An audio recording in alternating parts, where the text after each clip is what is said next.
जय श्री राम दोस्तों, आज हम लोग जिस टॉपिक के ऊपर बात करेंगे कि आपका ब्रह्मचर्या में आपको शुरुआती में आपको क्या क्या परेशानी आपको देखने को मिलेगा। देखो, अगर आप ब्रह्मचर्या पहली बार कर रहे हो तो देखो, कोई भी काम अगर तुम पहली बार करोगे तो उसका आपको शुरुआती में बहुत तरह का दिक्कत देखने को मिलेगा, जिसके बारे में ऊपर बात करने वाले हैं।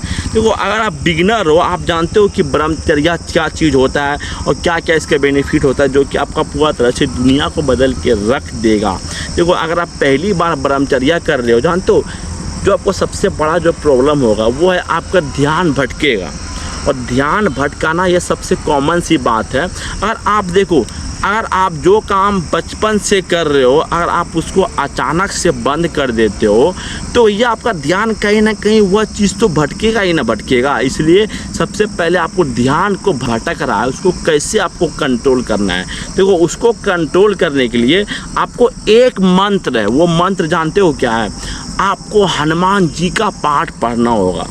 आपको हनुमान चालीसा अगर आप पढ़ते हो, दिन में 1 या 2 बार पढ़ लेते हो, आप जब एक रात में सोते हो आप उस टाइम हनुमान चालीसा का जाप करते हो, अगर आप सुबह उठते हो, जब सुबह सुबह आप हनुमान चालीसा का जाप करते हो तो इससे आपका ध्यान भटकाना बहुत हद तक कम हो जाएगा। क्यों? देखो, हनुमान जी में एक ऐसा पावर है, एक ऐसा शक्ति है जो कि ब्रह्मचर्या का गुरु हनुमान जी को कहा जाता है। अगर आप हनुमान चालीसा या हनुमान ज्ञान गुण सागर पढ़ते हो तो भैया इससे आपका शरीर में ना एक अलग से ऊर्जा आपको मिलेगा, जो कि आपका ज़िंदगी को, आपका राह को, आपका ध्यान भटकने से बहुत कंट्रोल में ला देगा होगा। और दूसरा है आपका डिसिप्लिन। देखो, डिसिप्लिन का मतलब यह नहीं होता है कि आप सुबह आज सो के उठ रहे हो 7 बजे तो कल उठ रहे हो 8 बजे तो परसों उठ रहे हो 10 बजे, ये नहीं होता है। डिसिप्लिन का मतलब ये होगा आपका ब्रह्मचर्या में कि हमको 4 बजे उठना है तो उठना है। इसके लिए आंधी तूफान बारिश कुछ भी आ जाए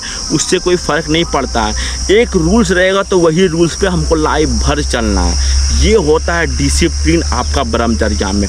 तो ब्रह्मचर्या का रूल्स ये होता है कि आपको प्रतिदिन आपको व्यायाम करना है तो व्यायाम करना है भैया। ऐसा नहीं कि आज कर लिए भैया, कल बॉडी दर्द हो रहा है तो कल छोड़ देंगे। अगर ऐसा करोगे ना तो कोई भी आपको चमत्कार देखने को नहीं मिलेगा।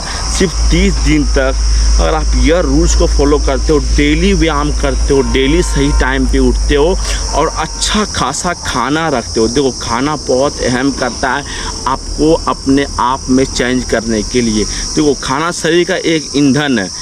अगर आप इसको अच्छे से नहीं लोगे, अगर आप सोच रहे हो सिर्फ ब्रह्मचर्या ही कर लेते हैं और अपना व्यायाम कर लेते हैं तो शरीर बदल जाएगा, तो ऐसा कुछ भी नहीं है। आपको खाना खाना होगा। खाना खाने का मतलब आपको कतरा खाना नहीं खाना है, आपको हेल्दी खाना खाना है। जैसे आप केला खा सकते हो, जैसे आप चना खा सकते हो, आप गुड़ खा सकते हो।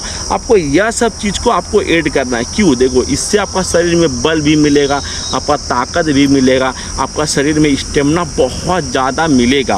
उसके बाद आपको डिसिप्लिन क्या करना है, आपको ब्रह्मचर्या में आपको अपने आप को चेंज करने के लिए आपको वो गंदा सब काम नहीं करना है। आप जो मूठ मार लेते हो रात में, ये गंदा सब हरकत जो कर रहे हो ना, देखो, शरीर को बदलने के लिए मेहनत लगेगा, टाइम लगेगा और पैशंस लगेगा, जो आपको धैर्य को रखना होगा।